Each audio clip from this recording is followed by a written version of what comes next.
c'est grave aussi. Oui, moi je pense, moi c'était ce côté-là pour moi qui primait. Je voulais que ce soit drôle aussi. Et il s'avère que j'ai un feedback, il ne faudrait pas dire ces mots-là, mais j'ai un retour de gens qui disent mais c'est très drôle, c'est une comédie. Alors bon, ça me fait plaisir. Mais c'est pas du tout volontaire en fait. Ouais. Ben, bravo pour Fast. Bien, en tout cas. Hein. Oui, et puis bonne chance pour cette carrière qui ne fait que commencer en Roumanie et en France accessoirement. J'ai été obligé de leur promettre. Et bientôt dans le monde entier, à Hollywood peut-être. Ça dépend de vous. Hein. Oui, ben voilà, on essaye. Voilà. On essaiera de faire. C'est grâce à moi tout ça en fait. Ouais, absolument. Le menteur. Mais votre candidat est passé, c'est fini maintenant. On n'a pas le droit de faire de politique non plus. On est en période de campagne municipale. Vous l'ignoriez? Ah oui, c'est vrai. Excusez-moi. Voilà. Alors je propose qu'on prenne un peu de temps pour faire plaisir à Dante de Sarthe et qu'on écoute une chanson de Nilda Fernandez qui n'est pas venue là pour chanter, mais pour parler de son roman. Je ne vais pas chanter d'ailleurs.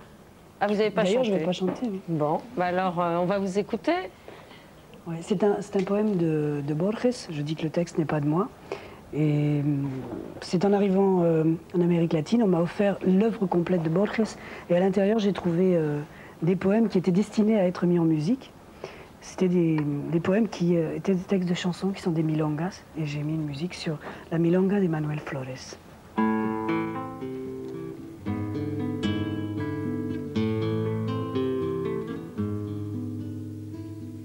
Manuel Flores va a morir, eso es moneda corriente.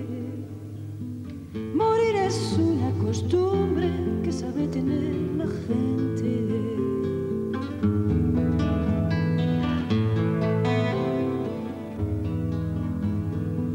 Y sin embargo me duele decirle adiós a la vida, esa cosa tan de siempre, tan dulce y tan conocida. Miro en el alba mis manos, miro en las manos las venas, con extrañeza las miro como si fueran ajenas. Con extrañeza las miro como si fueran ajenas.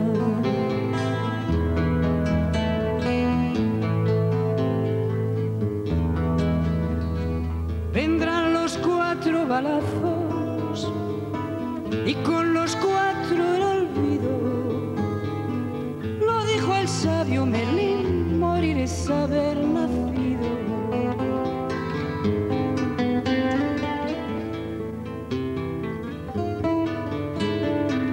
Cuánta cosa en su camino estos ojos habrán visto. ¿Quién sabe lo que verán después que me juzgue Cristo? ¿Quién sabe lo que verán después que me juzgue Cristo? Manuel Flores va a morir, eso es moneda corriente. Morir es una costumbre que sabe tener la gente. Costumbre que sabe tener la gente. Morir es una costumbre que sabe tener la gente.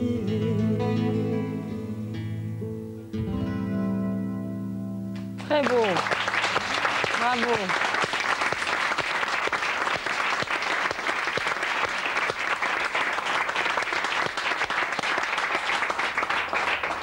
Nilda Fernandez, on l'aura compris, est aussi dans le registre de la gravité. Vous publiez un premier roman qui s'intitule « Ça repart pour un soliloque ». C'est un livre grave. Un livre, on parlait de poésie tout à l'heure, mais il y a beaucoup de poésie, de désespoir aussi, j'ai trouvé dans ce livre. C'est dur de se prendre pour une femme, Nilda Fernandez, puisque ce soliloque, il est écrit du côté de la femme. Je voudrais rectifier que quand on écrit avec un jeu féminin, on ne se prend pas pour une femme, on écrit. C'est tout. Je crois que la nuance est importante. C'est-à-dire qu'on part sur un jeu. Ce jeu, il faut l'accorder ensuite au féminin, chaque fois qu'il y a un participe passé, chaque fois que... Et c'est une chose que j'ai jamais faite de ma vie, quoi. La langue française est une langue qui s'accorde, donc le langage, quand une femme écrit, il y a, ne serait-ce que grammaticalement, il y a déjà des choses à modifier.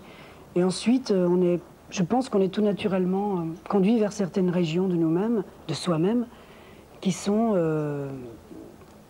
pas forcément celles qu'on exprime tous les jours, celles que... Et je pense que le regard, les 5 sens se transforment un petit peu, mais c'est le temps de l'écriture. Enfin, je crois que vraiment écrire avec un jeu qui soit féminin, c'est pas se prendre pour une femme, c'est écrire. Oui, mais c'est aussi se prendre corporellement pour une femme, parce que cette femme, eh bien, elle soliloque à un moment particulier, elle soliloque à un moment où, finalement, elle subit plus qu'elle ne désire les assauts d'un homme. Et finalement, sa vie aura été faite, on parlait de l'amour tout à l'heure, l'amour tropical, l'amour joyeux, l'amour exultant, avec Zoé Valdès. Et là, votre héroïne, elle a plutôt subi, non pas les viols, mais disons, les assauts des hommes. Voilà, c'est elle. J'ai rien à dire sur elle de particulier. Je crois que ce qui est embêtant quand on doit parler d'un bouquin qu'on a écrit, c'est qu'on n'en sait pas plus que celui qui lit. Après, on doit... Ça vient comment alors? Ça vient comme ça? Ben, je crois que moi, cette personne, je l'ai découverte en l'écrivant. Ça paraît peut-être idiot et un peu snob de dire ça, parce que c'est ce qu'on doit dire tout le temps quand on écrit un livre, mais moi, j'ai rien à dire sur elle, sinon parler de moi et parler de moi à travers ce livre. Mais elle, c'est pas vous. Ça serait... Voilà. Donc, elle, c'est elle, et elle s'est exprimée... disons qu'elle s'est exprimée à travers moi, voilà. Je viens de trouver une formule. Vous êtes sauvé, vous croyez sauvé. Parce qu'il y a des bribes d'enfance dans le livre aussi. Oui. C'est peut-être une petite part d'autobiographie de Nilda Fernandez. Pas toujours, non. Pas toujours. Il y a des choses qui sont... peut-être un détail, par-ci par-là, une voiture qui serait une vraie voiture de mon enfance. Mais pas plus. Il y a des choses qui sont vraiment... qui lui appartiennent. Je trouve que ça serait malhonnête de vouloir raconter mon histoire en me servant d'une femme... en me servant d'une narratrice, quoi. Et la fête annuelle de l'émigration andalouse? Oui. C'est pas une petite réminiscence de l'enfance de Nilda Fernandez? Même pas? Même pas. C'est entièrement de la création, ce roman? C'est entièrement, oui, de la création, mais comme c'est moi qui l'ai écrit, tout est de moi, quoi. Tout est moi. Je crois que dans ce qu'on écrit, la moindre virgule nous appartient, et même même un détail qui est insignifiant. Tous les personnages, c'est moi, quoi. C'est pas seulement la narratrice. Mais je trouve embêtant de parler d'un livre. C'est plus facile de parler des chansons parce qu'on peut biaiser beaucoup. Ah ben oui, mais là, vous êtes romancier, non? Non, je suis pas romancier. Vous êtes devenu romancier. Oui, bien sûr, mais l'étiquette me va pas. Je trouve être romancier, c'est à la fin de sa vie quand on a une œuvre. Vous n'êtes pas à la fin de votre vie, que je sache. Non, mais j'ai pas l'œuvre non plus, donc... Et la langue que vous utilisez, c'est la même? Comment on a l'impression d'une espèce d'incantation? Ça s'appelle un soliloque, y compris dans le titre. Oui. On peut expliquer ce que c'est un soliloque, parce qu'en France, je crois que... Ah, c'est quoi un soliloque? Ce qui est bizarre, c'est qu'en Espagne, le soliloquio, c'est vraiment un mot qui est assez commun, qui est un mot de la rue, le soliloquio. C'est pas un mot savant. Donc, ça veut dire quoi? Se parler à soi-même? Oui, je crois, oui. C'est ça? Bravo. C'était un test, hein, c'était pour voir si... Mais chez nous, c'est pas un mot de la rue, hein. C'est plutôt un mot savant. Pas du tout, pas du tout. Pour ça, il faudrait que certains mots arrivent à la rue, comme ça. Le rap le fait un petit peu, hein. Il y a des mots comme ça qui étaient des mots réservés, qui sont devenus des mots dans les chansons, c'est très bien.